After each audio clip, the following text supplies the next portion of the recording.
Welcome to Killer Queen TV. Before we get into this video, please don't forget to like, share and most importantly subscribe to be notified of my future videos. I do top 10s, tribute videos and fact videos, so remember to hit the subscribe button to be notified of my future uploads. Now, let's get on with this video. The former capital of Turkey is fascinating, vivid, unique, and among the best city breaks. The old city preserved all its ancient charm while the modern area has developed around it. With lots of mosques and thrilling monuments, this city captures everyone's soul and stomach. So if you wish to wake up feeling like you traveled in time, hop off to Istanbul and its old city. However, if you are more into contemporary architecture, cross over to the other side, where an urban city awaits you. So let's look at the top 10 list of best things to do in Istanbul. The Archaeological Museum is the first Turkish museum, founded in 1891. Moreover, it's the most important, consisting of more than 1 million artifacts. Yet, that isn't strange considering the great conquests Ottoman Empire had during its reign. So to keep all the treasury, it consists of 3 museums, the Archaeological Museum, the Tiled Kiosk Museum, and the Ancient Orient Museum. Among the rich collection of Turkish, Roman, and Hellenistic artifacts stands Alexander's sarcophagus, once prepared for the mighty warrior Alexander the Great. Galata Bridge stretches over the Golden Horn. You can catch the city's most impressive views from the bridge at sunset or at night when the mosques are lit. Moreover, this is one of the favorite walking touristic routes, packed with food vendors, restaurants, and bars underneath the bridge. The beautiful Galata Tower from the 14th century was once a jail and a fire watchtower for spotting fires. Today this is the best viewpoint in the city, with restaurants on its upper floors. Galata Tower is also used as a museum with exhibition areas.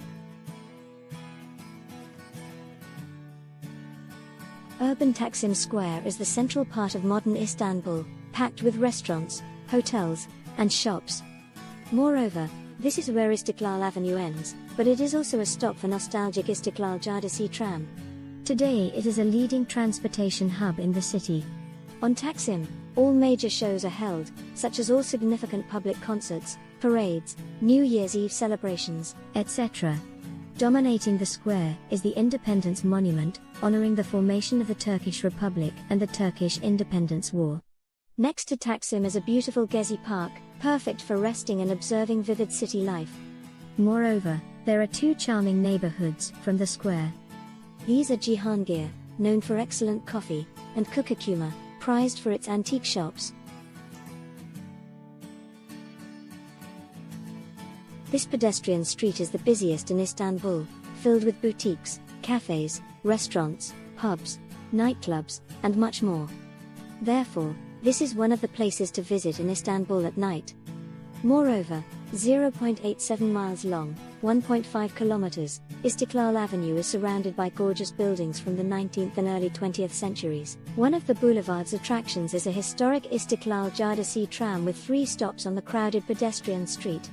The trams used to be the primary transportation way back, but this old line was revived in 1990 as a tourist attraction.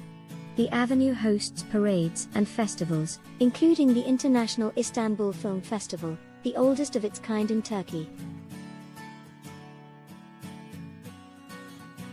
An impressive Dolmabahce Palace represents a perfect blend of traditional Ottoman architecture with a European style influenced by Baroque, Neoclassical, and Rococo.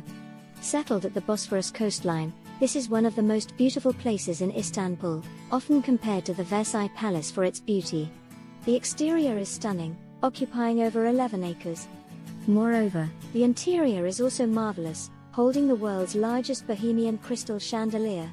This was the Ottoman Empire administrative center and the residence of 6 sultans from the mid-19th century till the beginning of the 20th century.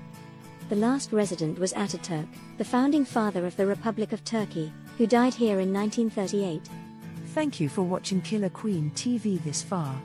I hope you have enjoyed what you've seen so far. To be notified of my future videos, please remember to subscribe to my channel where you will be notified of all future videos that I'll be uploading. Now, let's get on with the rest of this video. Way back, the underground cistern provided water for the Topkapi Palace. This lovely cathedral-sized cistern lies underneath a large public square. Today, it holds just a bit of water and is a tourist attraction. However, it's a different ambience once you step into it, as the dimmed lights give this ancient place some magical atmosphere. The ceiling is supported by marble columns made in Ionic and Corinthian styles. Some columns were brought here after the conquest, so the setting is unique. One of the main attractions is two column bases with carved Medusa's heads. These were brought here after some defeat and placed upside down and sideways. There are many theories about it, but more likely, the placing was done only to support the columns. Opened in the 15th century, the Grand Bazaar represents one of the world's oldest and largest covered markets. Today this is a city within a city, as among shops is a police station, post, prayer places, restaurants, cafes, and even a hammam. This vivid place is one of the most visited tourist attractions in Istanbul with a long tradition. Therefore, haggling is almost obligatory here. Moreover, you can find the best souvenirs, such as spices, ceramics, rugs, and jewelry, and get a pretty low price if you know how to bargain. Furthermore, besides the shopping, the place is quite interesting as all the fuss and the colors of the products make it eye-catching. During the 15th and 16th century, Topkapi Palace was the administrative headquarters of the Ottoman sultans and their primary residence. This place consists of 4 main courtyards and a few additional buildings. Moreover, it includes a harem where the women of Sultan's family lived. After the glory period, the palace lost its importance, as the sultans from the 17th century preferred to live in the palaces on Bosphorus. So at the beginning of the 20th century, Topkapi became a museum attracting many visitors. The main allure is the intrigue about life back then with eunuchs and up to 300 women in Sultan's harem.